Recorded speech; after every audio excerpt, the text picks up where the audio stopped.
Oh, hey, economics students, it's Mr. Court with our third day. And this is really going to be what I call lesson 2.1. I'm going to combine sort of a housekeeping with our lesson for the day. And essentially, I kind of do that because I messed stuff up a little bit yesterday posting the lesson that I wanted you guys to do. So today it's going to be sort of lesson 2.1, just to make sure we're all on the same page. And then I will just do a couple more slides from yesterday, not a lot, and it's going to be stuff we've already learned anyway. But you do get to see my face, so I guess that's something. So as though things weren't bad enough already, you have to, look at my face. Bleh. So that's sad. But a special shout out to Cheyenne and to Noah for helping keep me straight and letting me know that things weren't necessarily posted correctly yesterday, and I promise that won't happen again. I promise. So anyway, here we are. The first thing I want to do is just sort of the housekeeping part of today's lesson. I want to make sure, again, we're all on the same page with how Google Class is going to work and what to do whenever you get a notification that I have a lesson posted. When you log in, I think that your Google Class is just a stream. I could be wrong. I wish I could see what your interface looks like. It's really going to be advantageous if you actually go to the tab that says Classwork. At the top of this Classwork Google page, I have some of the main things that you need for this distance learning. In particular, the syllabus. Yesterday I uploaded the Chapter 7 Google Slides. I'm going to keep adding more slides to that for you. That's just so that you have a reference. You can go in and see all the slides that we've taken notes on and stuff. I actually have our textbook chapters 6 and 7 posted here in case you did not take your textbook chapters home. And there's not too much that we're going to cover in these upcoming weeks that are outside of the textbook. You can get most of the information that we learned by reading those two chapters. We just finished chapter 6. These upcoming weeks we're doing 7. I will do a couple things that are outside of the textbook though in terms of content. Again, keep working on your bare minimum assignment. There's a chapter 6, a chapter 7 review guide, and each one of you has your own Google Doc if you want to do it in a Google Doc instead of with the paper that I handed out. The big thing though that I wanted to hit, once I post a lesson, it'll be posted right here where it says distance learning. And I've posted 2 lessons. Yesterday I posted the lesson number 2, market structure. And when I posted it, unfortunately I forgot to attach the Google Doc with the actual links to what I wanted you to do. So that's an issue. I fixed that this morning once that came to my attention. Shout out to all of you students who brought that to my attention. I appreciate that, especially Cheyenne and Noah. You guys were on it. So if you actually click here, this walks you through lesson 2. There is a housekeeping video from yesterday. Essentially, again, I'm going to do one of those every single day, even if there is no lesson per se that you have to read or do anything. I do want to post a housekeeping video. That's just to let you know what's going on, make sure we're on the same page. There's actually a little bit of a video where I take you through a little bit of a Google slide. And then the last thing I do, and I'll show it again today, is I show you the activity you're going to be working on for the rest of this week. So let me go ahead and close out of that lesson. So again, I should have attached that yesterday. I think I did attach it on your Remind, so you could have gotten there through your phone, but I know that's not always the best. One other thing, as a reminder, and I know there's so much to be remembering right now, but as a reminder, I do also post live links off of the syllabus. So had you actually gone into the syllabus and gone to lesson 2 here, I had a link to that exact same thing, but I know there's a lot of things to remember, and when I post a lesson, I should have the link right there in the lesson. So that's how my lessons are going to work. Again, I'll post a lesson. In a lesson, there'll be some sort of a Google Doc that has the live links to go step by step through the lesson. And again, yesterday, for whatever reason, first I didn't send this out, period. I don't know how that happened until like 7 o'clock. I had it done at 3, which I wanted done sooner, but regardless. And then when I did finally push it out, I forgot to have that linked. So, I'm so sorry. But anyway, what I do want to do then for the rest of the period Rest of this lesson. Oh man, old habits die hard, huh? For the rest of this lesson, I want to go a couple more slides further than yesterday, and then again show you what I expect you to do on the actual assignment for the week. And the assignment for the week is this market structure grid. It's right underneath lesson 2, and it's a really simple assignment. And again, I'll go back to this here in a second. But as a reminder then, yesterday we went through the idea of what a market structure is, that essentially there's all sorts of different types, and I'm flying through it. If you haven't seen yesterday's lesson, this was essentially yesterday's lesson. I'm flying through it.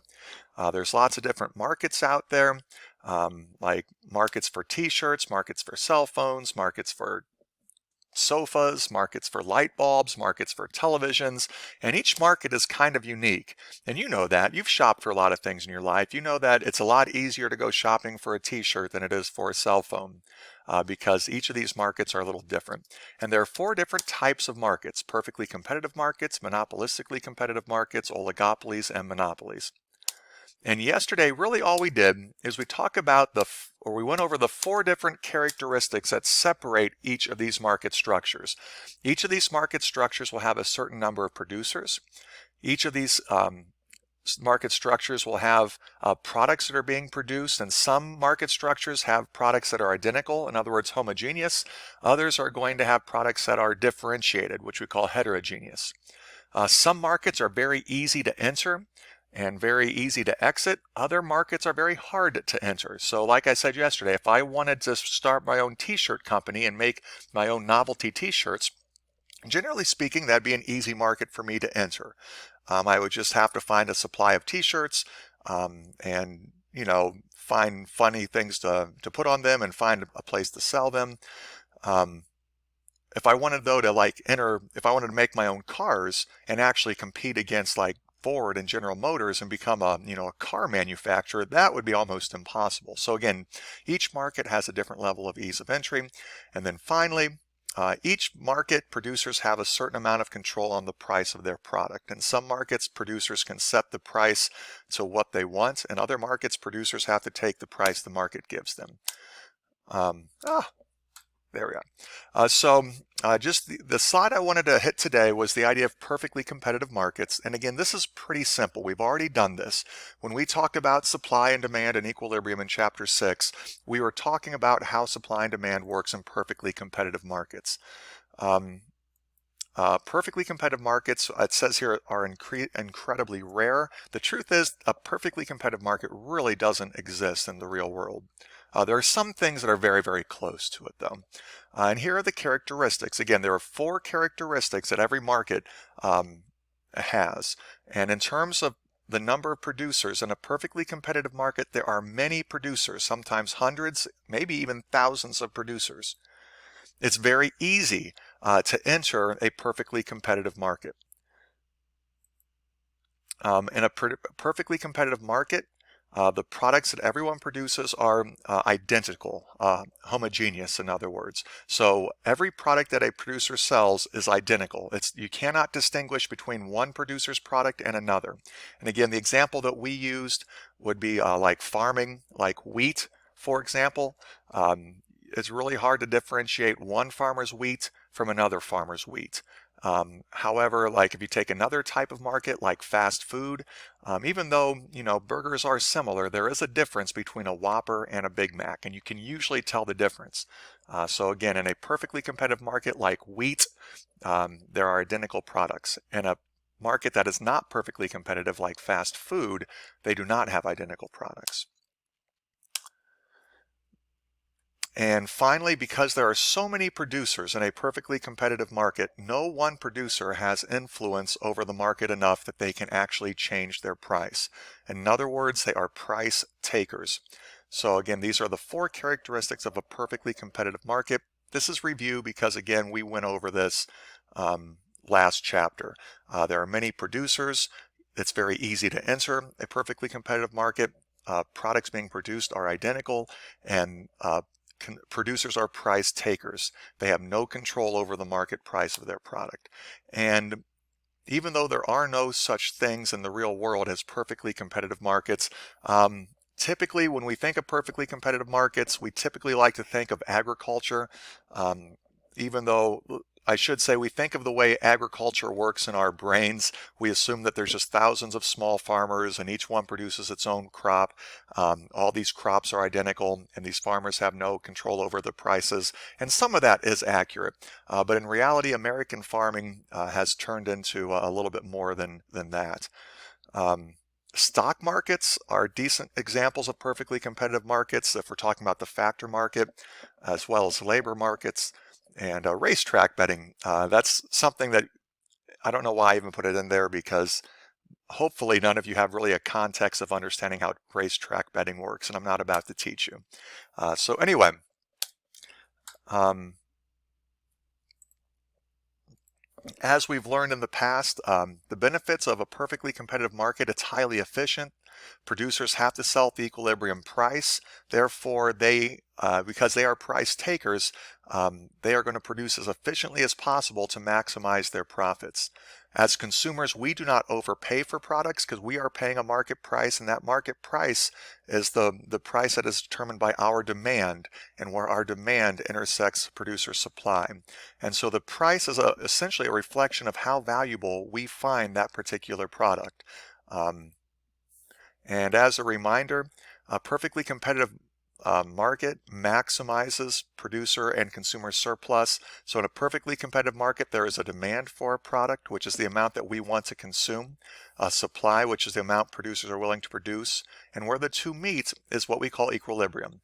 And eventually, in a perfectly competitive market, the market will find equilibrium where there will be an equilibrium price and there will be an equilibrium quantity. And what's nice about equilibrium is that there are consumers who are willing to pay more than the equilibrium price. So they're actually kind of getting a discount, you could think, at this equilibrium price. So if this price were $3 for a gallon of milk or what have you, according to this demand curve, there were consumers willing to pay $5 or $4 for a gallon of milk. And those consumers only have to pay $3. So we call this concept consumer surplus, that these consumers are actually getting a benefit because of this market. Likewise, there are producers who are willing to sell milk for $2 or $1, but because they're able to sell it at the market price, they're actually realizing more money per gallon of milk than they were willing to initially sell for. So we call this producer surplus.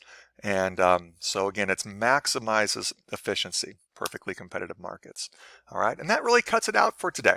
I'm not going to go into monopolies until I know for sure that everybody is sort of caught up to where we are. So I'm going to escape out of this. Escape, escape, escape, escape. There we are. What you're going to be doing for the rest of the week, you're going to be filling out, completing this market structures grid. And some of you turned it in, so that's really good. But all you have to do for this market structures grid is you're going to write in the 4 characteristics that we mentioned from yesterday's lesson and in the first half of today's. I did the first one for you. The first characteristic of any market structure is the number of producers in that market.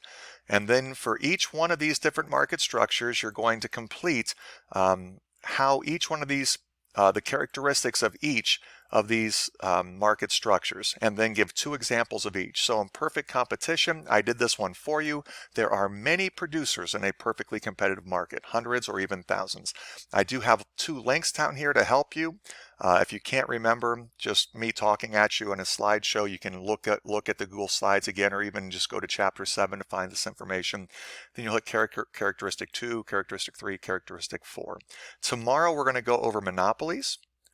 And again, we'll fill out this row for monopolies. Thursday, we'll go over oligopoly, or I should say Friday, and maybe even monopolistic competition. We'll see if we can get both of those in. If not, we'll take our time. There's no huge rush on this. And once you get this entire thing filled in, you can go ahead and submit it. In theory, you could actually read chapter 7 and do it right now. You don't have to wait for my future lessons, but I'd prefer if you'd wait. It makes me feel like I'm doing something valuable. Which I am. I'm not saying that I'm not. And then the very last thing, you're going to notice if you go to Google Class that I added another topic called enrichment. Throughout the course of the week, I'm going to throw a couple things in there that you can do if you're flying through these lessons and you're just sort of sitting around the house and you're going stir crazy. I'm going to add some enrichment activities. So for example, and I haven't done this for econ yet, I have a list of like good history movies that I'm going to recommend if students get kind of bored, some history movies that they can watch from different things that we have studied. Now this is for world history. I'm just showing you this as an example. I'll show you where you can find them, what streaming services you can get them on, or where you can rent them if you don't have them. This is not a requirement, but I will post something similar for economics, where I'll post some economics enrichment activities. There'll be like a little movie grid. If you get kind of bored and want to find a good economics movie, I can give you a couple suggestions. Like Moneyball is kind of a good one about analytics, which is sort of like super advanced cost benefit analysis. And so yeah, that's really about it. So again, I apologize for the confusion. Hopefully after today we can sort of get ourselves caught up. And please, by all means, when something isn't working, just send me an email, hit me up on the Remind account, and I'll get it fixed as soon as I can, which usually is pretty quickly, as long as I understand the problem, and sometimes that can be an issue too. But anyway, we're getting there. Hope you're doing well. I like to imagine that I'm talking to you right now and that you're listening to me. It makes me feel happy. So see you guys tomorrow, and girls too. Have a wonderful day.